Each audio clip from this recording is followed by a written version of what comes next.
Hi everyone, I'm Hannah Biagasfar from BIS IT3A and welcome to my video presentation. This code brings in useful tools for handling data, making charts, and performing machine learning. These tools come from popular Python libraries like NumPy, Pandas, Matplotlib. It loads a famous flower dataset called the iris dataset. This dataset contains measurement of 150 iris flowers. Each flower has 4 features: sepal length, sepal width, petal length, and petal width. The code separates the data. X hold this actual measurement, the 4 features.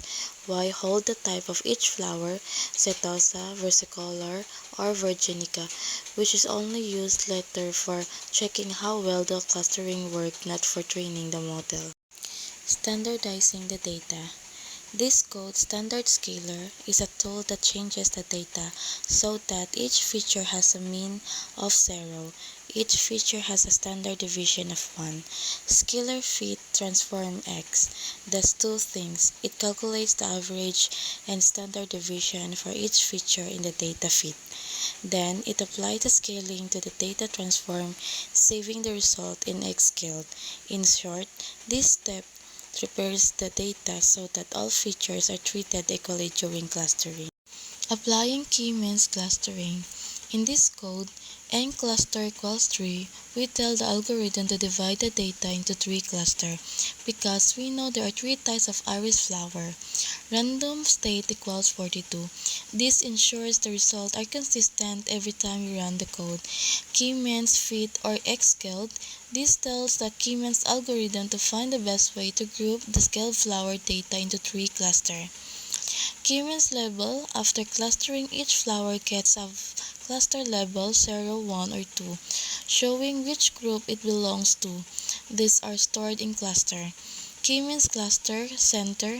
There are center centroid of the 3 clusters, basically the average flower in each group based on the scaled measurement.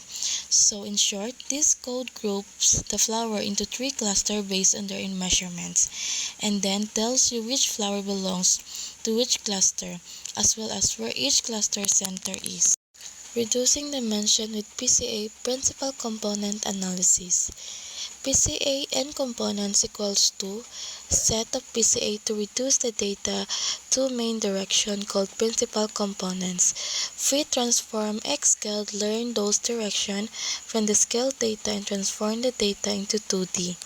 PCA transform centers also transform the cluster center into 2D so they can be plotted on the same graph. Create a figure of size 8 by 6 inches. Plot the flower now in 2D as dots. Each dot's color depends on its assigned cluster. Edge color equals K adds a black border around each dot. Plot the cluster center as big red X marks. Adds a title, access level, and a legend. Finally, it shows the plot. In this part of the code visually shows how the flowers were grouped by k-means with cluster center clearly marked. It helps you see the algorithm did a good job of separating the flower into distinct groups. I hope you enjoy learning. Thank you for watching.